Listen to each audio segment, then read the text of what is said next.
Hi Dion, how are you today and where are you dialing from? Hi, I'm good. Hi, Kate. I am dialing in from Trinidad and Tobago. Oh, so it's only morning there. It's a great way to start it with an interview. Yes. Thank you so much for joining my hot seat session where we help companies all over the world to address their blind spots with the help of our wonderful mentors. And today I'm going to cover a rather interesting topic with you that I never talked about and I know nothing about, which is Okay. collaboration and capitalization of intellectual property for MSMEs in the creative industries. First of all, tell me what is MSME for somebody in the audience who doesn't yet know? Sure. So MSME is an acronym for micro, small, and medium and enterprises. So it speaks to the smaller businesses, or maybe even the tinier enterprises as they come out, that do have a space in the place in the marketplace, and so that's how they're grouped, MSMEs. Great. So before we proceed, tell us a little bit about yourself. Sure. Okay, so I am Dionne McNicol Stephenson. I live and I was born in Trinidad and Tobago. It is the southernmost island in the Caribbean.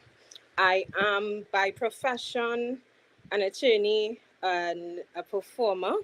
I started off in the creative industries as a performer, a singer, and then went into acting. And through the experiences that I found, I recognized that our creative industries within Trinidad and Tobago and the wider Caribbean, to a certain extent, um, were there were some gaps. Legal services being one of them, and so being very interested in being able to protect myself as a performer, and the cadre of performers that were in on the label with me, etc. I decided to go and study law, so I went and became a lawyer with a focus on intellectual property, entertainment law, media law, and for the purposes of incorporating our creative enterprises, some company law as well. But my focus really is on intellectual property and demystifying it for creatives that operate in the creative industries. It sounds amazing to me because you've been on the both sides of the coin. You know what it's like to be creative and you know what it's like to protect those creative because you know law. This is wonderful. So, our topic is rather complicated and first of all, I'd like to know about the first half which is intellectual property. What is it and what types of it exist? Because I know probably only copyright and trademarks, but maybe there's Right. more. Yeah. So basically, intellectual property refers to creations of the mind, and these creations of the mind, they have value, and therefore they are protected by law. It includes things like inventions, literary and artistic works, symbols, names, images, designs that are used in commerce. We see it every day, but we may not recognize it as intellectual property. So if we look at our phones, there is very likely a trademark on there that helps us to identify what brand of phone that is. There is also very likely some sort of patented technology that is within that phone. There's also very likely copyrighted material, artistic work, literature that came with the phone, etc. So we interact with intellectual property on a daily basis, but sometimes we're just not aware. And what intellectual property really tries to do is to balance the interests of creators and the public that use the things that create. So it provides a form of protection through registration of the intellectual properties that offer protection to the creators and innovators, giving them an exclusive right of use, exclusive right to distribute, and to be able to profit from their creations. And of course, this fosters the wheel of turning innovation and creativity, while, as I said, balancing, our rights, I guess, to use, the creativity that is made available to the public. Thank you, thank you. And the second part of your topic specifically mentioned collaboration. Tell me more. Why is it so important within creative industry and how does it contribute to the success of MSMEs? Well, definitely in the creative industries, collaboration is critical. I mean, there is a saying from Marie Dressler that says, seldom one thing and never one person can make for a success. And I have never seen it so true as in the creative industries. If we look at a song, if we look at a film, if we look at fashion, if we look at architecture, all these sectors find a space in creative industries. And none of these things can happen with just one person. Um, it requires the skill, the time, the attention of many persons, many different types of services. I like to call attention to the film credits. After you look at a movie and the credits are rolling, what we don't, I think, maybe often put together in our mind is that each and every name that is listed in that credit was a collaborator in making that film come to pass. And so within the creative industries, a music in the music industries, you need a producer, you need a performer, you need engineers, you need, even fashion falls into that as well, because we need to wear something that makes the audience want to look at us. And therefore we see even collaborations between different sectors within the creative industries. So someone in the fashion sector will collaborate with someone in the music sector, someone in the music sector will collaborate with the film sector, because of course we have now, we're not in the age of silent films anymore. Most of our films have extremely good soundtracks, and that is another way that we use to that is a way to the collaboration actually fosters that, what I call the capitalization of the intellectual property, in terms of making it more commercially beneficial to the creators by finding different ways and wider avenues to use it. Thank you. Thank you. That was a really good description to me. But now let's dive deeper into the topic. What Mm-hmm. challenges might they specifically encounter when it comes to, collaborating, capitalizing on intellectual property, as you say, when they actually try? Mm-hmm. Some of the challenges for MSMEs face, I think the major one is actually ignorance. Um, and ignorance of the value of the assets that they have, their, the value of their creativity, the value of their ability to ch- turn that idea into something that is more tangible. So I think sometimes these smaller enterprises have a challenge in recognizing the value that they bring to a space, and therefore they don't make the investments that are necessary to protect themselves, and to give them to create leverage for them to be able to be more competitive in the marketplace.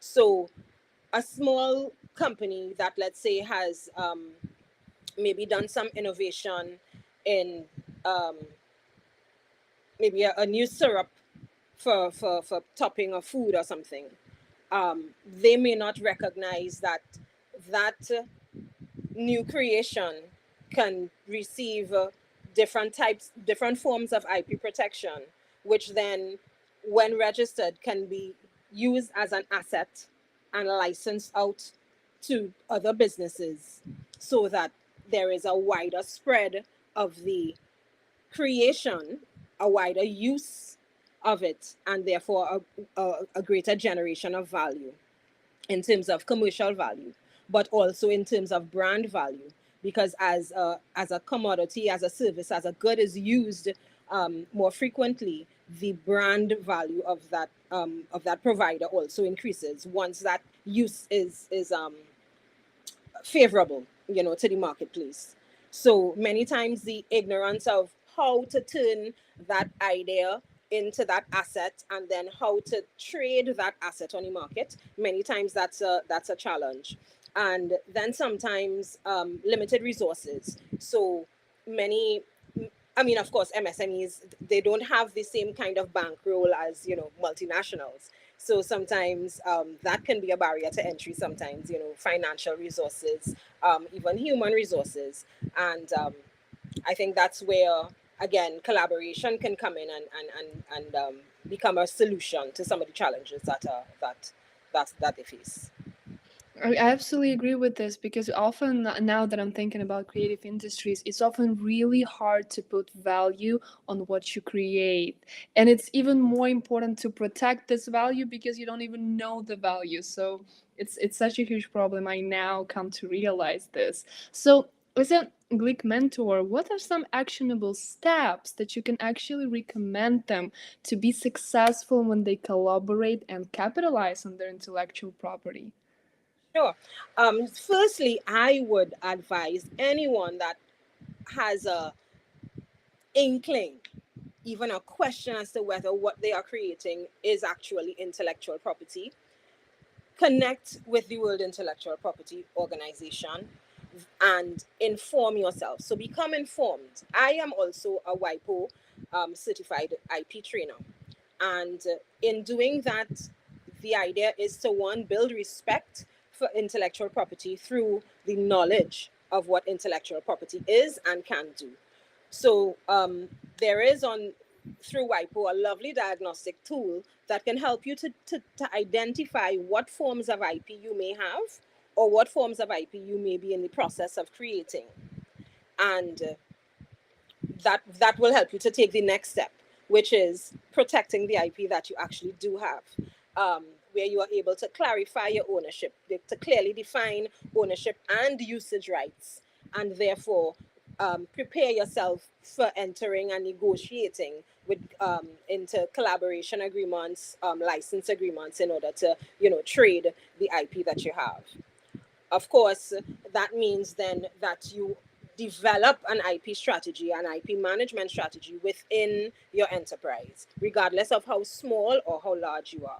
If we look at the larger enterprises, we can take a page from their book in the sense that they do they do create extensive IP strategies, how their brand is introduced into the market, how it is established, and how it is maintained in the market.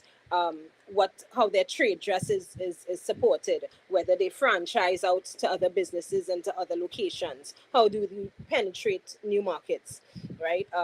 So coming together and being able to identify what you have, where you want to use it, protect it so that you can use it in a wider and a safer way, and then of course the documentation with whatever strategy that you do have, that you have your um, contracts documented. The management of those contracts is also a system that I always advise persons to do. That you yes you so you now have a license agreement with an entity, but you're not just going to have that agreement sitting on a shelf. You do have to build in a contract management system whereby you are able to keep up to date with your deliveries, your obligations, as well as the deliverables and the obligations of the other party.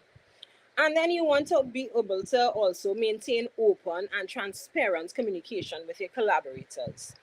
I think one of the challenges, again, that we face in the creative industries is that many times, um, because of the sensitive nature of creating things, sometimes we operate in silos or we operate in silence, and we're not necessarily communicating what either we need or where what step we have gotten to. But in being able to manage your IP best, then there needs to be open and transparent communications with your collaborators, with your teams. And then, of course, we live in the digital age. Here we are in technology. So you want to leverage the online platforms. You want to utilize digital platforms to connect with potential partners globally. We are no longer confined to our physical location in order to do business. And certainly, creativity and the expression of creativity has always been one of those ways that we have used to connect one to another. Music, film, fashion. It's always been a way that we have used to connect and to share ideas and to share stories. So we now have the ability to leverage these online platforms and to use them as a means to communicate our intellectual property assets or stories um, to the world. So these are some of the actionable steps that I would suggest. Um, Thank you. Thank you. yeah. You're actually like superstar in this, but I also know that you've developed your personal framework when it comes to this. Was it what you just mentioned, or there's something more to add from you? Right.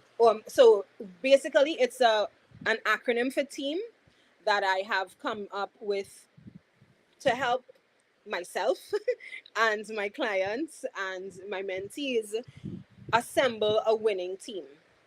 So when you are looking as a creative or a creative entrepreneur um, to start out, or you're looking to move from one level to the next, you cannot do it all on your own. You need a winning team. And what does that team stand for? So T stands for two or more people with the talent and the time needed. Many times, we draw on maybe the friends that we have nearby or so, um, or persons that we trust, but they're not necessarily trained in the area, and that can lead to some problems. So you want to have two or more people with the talent, the time, and the training that is needed for your undertaking.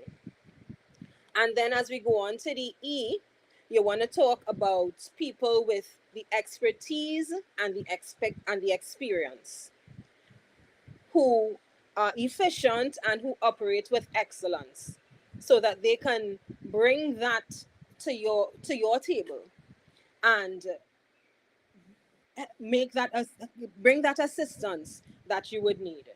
Yeah, the expertise and the experience would help you in the areas that you don't know. So for instance, you may be a performer, but you need someone who can market and promote you. You don't have that expertise, you don't have that experience. So when you're looking for persons to bring on your team, you don't want to look for persons with the same expertise and experience as you have, because you'll still be having there will still be gaps, right? And so, but and once you identify that they have the expertise and the experience, you also want to know that they are efficient and they operate with excellence, because time is money, and you want to know that you have persons on your team who are moving things forward. They're always doing what is necessary to move the needle forward, and that they always seek to operate with a spirit of excellence, because of course they represent you as well once they come onto your team. And excellence is what you always want to present to the marketplace as far as possible. Yeah. So then we move on to A. And what does A stand for? A stands for someone who is able, who is available, and who is adaptable. You want someone who is able to manage health wise, um, you know um, know how wise, with whatever your enterprise requires, whatever slot you need to fill them into, that they're able to manage, they're able to do what is required of them. You want to know that they're available. In the creative industries, sometimes you recognize that, again, if we go back to calling on our families or we're calling on our friends, then we're dependent on their availability. And if they're not available, then it means that our business is not happening. So you want to make sure that the persons that you're bringing on your team um, are there, are available. You can get them, you can access them when you need to, um, and they can be where they need to be at any particular time. And then you want people on your team who are adaptable. We've just come out of, I guess, the craziest time in recent history, this COVID 19 pandemic, where, you know, probably every business on the face of the earth was forced to pivot in some shape or form. Some were more prepared for it, others were not. But if you are adaptable and if your team members are adaptable, then it means that the next pivot is easier for you to make. So remaining adaptable is, I'm having someone that is adaptable on your team is incredibly important. And the M in team, as per the framework, speaks to management, marketing, and making money. Because at the end of the day, your team is brought together to help you manage whatever that enterprise is, to help you manage getting that idea to happen, right? And then they're also there to help you make it in the marketplace. They're there to help you lift your visibility. They're there to help you sharpen your competitive edge. They're there to help you understand what your customers are saying and to make sure that you're communicating to them effectively. And ultimately they're there to help you make money because you're in business. It's not a social enterprise where you're just about helping people. That's all well and good, but even social enterprises, the last time I checked, require money to get their systems to move and to flow, because this is the world that we operate in. And so you want to make sure again that the persons that you bring on are able to manage, market, and make money. So that team framework, just to wrap up, it starts for two people with the talent, time, and training that is needed, with the expertise and experience, who are efficient and operate with excellence. People who are able, available, and adaptable, who can manage, who can market, and who can help you make money. Thank you, Dion. I absolutely loved hearing this framework, especially as a former model. I know so many stories when it comes to fashion, how designers are struggling when they're trying to create. I'll make sure to send them our video so they Yeah. could know and understand their value. I really enjoyed this conversation, and I hope if our audience enjoyed it as well, go ahead and check out Dion's profile on our website and learn how you can work with her to address your own problems. Thank you, Dion, for sharing your knowledge. That was really interesting. It's the first time that I discussed such an important topic, and I look forward to see you shining. Thank you. Thank you. It was really fun. I hope I've been able to impart some kind of knowledge and to demystify a little bit how the creative industries work and how we can capitalize on our intellectual property. I'm here to Abs- help. Absolutely. Thank you, and have a good day. Bye, Thank you. Dion. Bye, everyone.